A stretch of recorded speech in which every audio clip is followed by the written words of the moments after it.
ಪ್ರೀತಿಯ ವೀಕ್ಷಕರೆಲ್ಲರಿಗೂ ಆದರವಾದ ಸ್ವಾಗತ.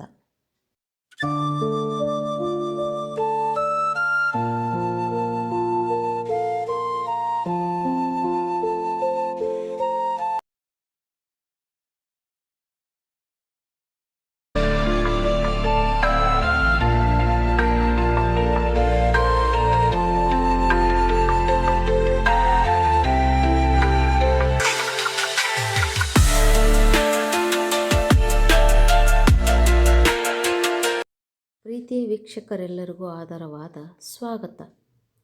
ಇಂದಿನ ವಿಡಿಯೋದಲ್ಲಿ ನಾನು ಜನರೇಷನ್ ಬಗ್ಗೆ ಸಂಪೂರ್ಣವಾದ ಮಾಹಿತಿಯನ್ನು ನೀಡುತ್ತೇನೆ ಮತ್ತು ಸ್ಮಾರ್ಟೆಸ್ಟ್ ಜನರೇಷನ್ ಆಗಿರುವ ಜೆನ್ ಬೀಟಾ ಬಗ್ಗೆ ಕೂಡ ವಿವರಣೆಯನ್ನು ನೀಡುತ್ತೇನೆ.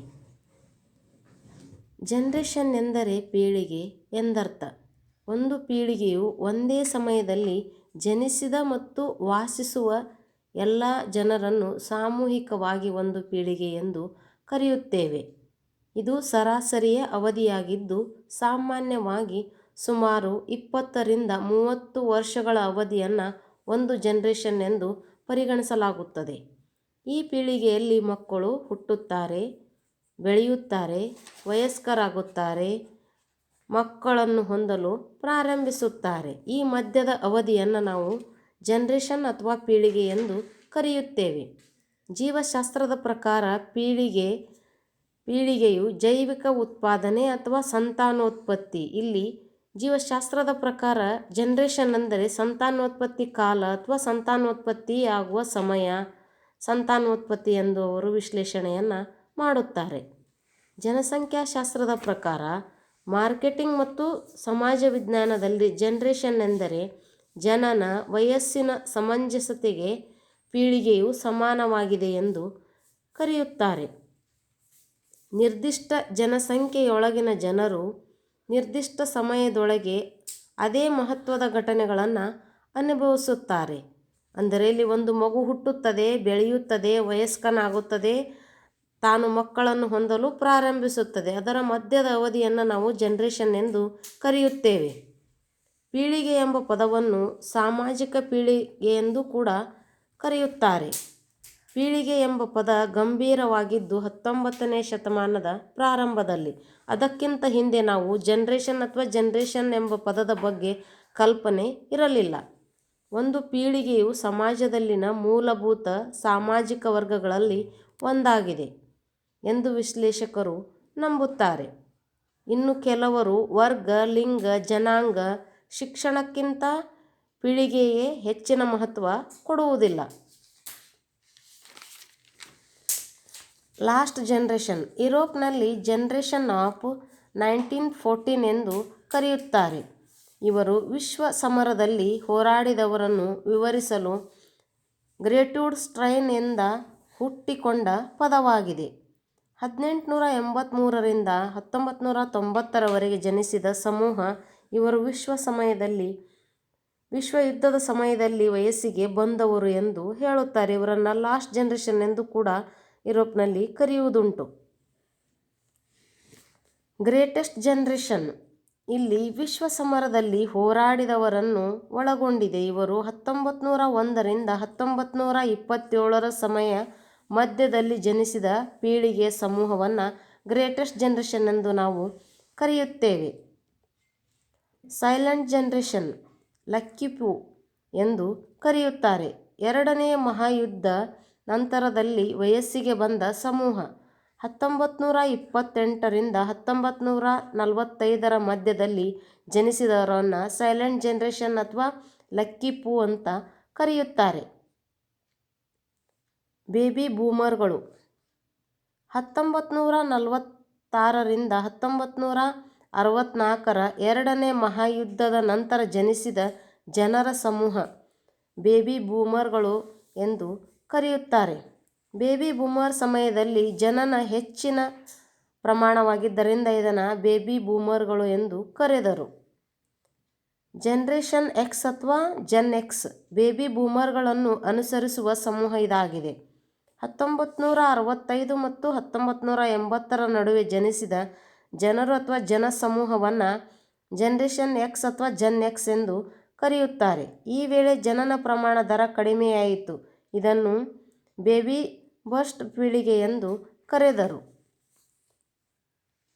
ಮಿಲೇನಿಯಲ್ಸ್ ಜನರೇಷನ್ ವೈ ಅಥವಾ ಜನ್ ವೈ ಎಂದು ಶಾರ್ಟ್ ಆಗಿ ಇದನ್ನು ಕರೆಯುತ್ತಾರೆ.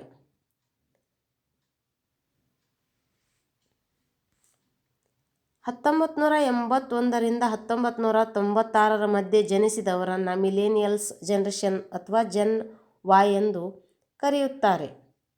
ಜನರೇಷನ್ ಜೆಡ್ ಅಥವಾ ಜನ್ ಜೆಡ್ ಆಡು ಮಾತಿನಲ್ಲಿ ಝೂಮರ್ಸ್ ಎಂತಲೂ ಕರೆಯುತ್ತಾರೆ. 1997 2010 ಮಧ್ಯದಲ್ಲಿ ಜನಿಸಿದ ಸಮೂಹವನ್ನು ಜನರೇಷನ್ ಜೆಡ್ ಎಂದು ಕರೆಯುತ್ತಾರೆ. 2022 ಜನಗಣತಿಯು 1997 ಜನಿಸಿದವರಂತೆ ಜೆಡ್ ಜನರೇಷನನ್ನು ಗುರುತಿಸಲಾಗಿದೆ. 1913 ಜನರೇಷನ್ ಮಕ್ಕಳು ಮತ್ತು ಯವಸ್ಕರಸ್ಥರು ಕೋವಿಡ್-19 ಸಾಂಕ್ರಾಮಿಕ ಆಕ್ರಮಣ ಮತ್ತು ಪರಿಣಾಮಗಳನ್ನು ಅನುಭವಿಸಿದವರು. ಜನರೇಷನ್ ಆಲ್ಫಾ ಅಥವಾ ಜನ್ ಆಲ್ಫಾ 2010 ಪ್ರಾರಂಭದ ಜನ್ಮ ವರ್ಷವಾಗಿ 2020 ಮಧ್ಯಭಾಗವನ್ನು ಜನ್ಮ ವರ್ಷವಾಗಿ 2020 ಮಧ್ಯಭಾಗವನ್ನು ಜನ್ಮ ವರ್ಷವಾಗಿ ಕೊನೆಗೊಳಿಸುತ್ತದೆ. ಜನರೇಷನ್ ಆಲ್ಫಾ 21ನೇ ಶತಮಾನದಲ್ಲಿ ಜನಿಸಿದ 2015 ಹೊತ್ತಿಗೆ ಪ್ರಪಂಚದಾದ್ಯಂತ ಪ್ರತಿ ಸುಮಾರು 2.5 ಮಿಲಿಯನ್ ಜನರು ಜನಿಸುತ್ತಾರೆ. 2025 ವೇಳೆಗೆ ಜನರಲ್ ಆಲ್ಫಾ 2 ಮಿಲಿಯನ್ ಗಾತ್ರವನ್ನು ತಲುಪುತ್ತದೆ ಎಂದು ನಿರೀಕ್ಷಿಸಲಾಗಿದೆ. ಜನರೇಷನ್ ಬೀಟಾ ಅಥವಾ ಜನ್ ಬೀಟಾ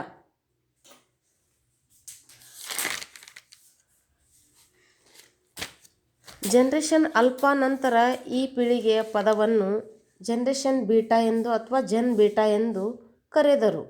ಜನವರಿ 1, 2025 2039 ನಡುವೆ ಜನಿಸಿದ ಮಕ್ಕಳನ್ನು ಜನ್ ಬೀಟಾ ಎಂದು ಕರೆಯಲಾಗುತ್ತದೆ. ಈ ಜನ್ ಬೀಟಾ ಎಂಬ ಪದವನ್ನು ಮೊದಲು ಬಳಸಿದವರು ಮಾರ್ಕ್ ಮೆಕ್ ಗ್ರಿಡಲ್. 1935 ವೇಳೆಗೆ ಈ ಜನ್ ಬೀಟಾ ಪೀಳಿಗೆಯು ಜಾಗತಿಕ ಜನಸಂಖ್ಯೆಯ ಪ್ರತಿಶತ 16 ತಲುಪುತ್ತದೆ ಎಂದು ಹೇಳುತ್ತಾರೆ. ಇಲ್ಲಿಯವರೆಗಿನ ಪೀಳಿಗೆಯಲ್ಲಿ ಸ್ಮಾರ್ಟೆಸ್ಟ್ ಅಥವಾ ಮುಂದುವರೆದ ಜನರೇಷನ್ ಎಂದು ಪರಿಗಣಿಸಲ್ಪಟ್ಟಿದೆ.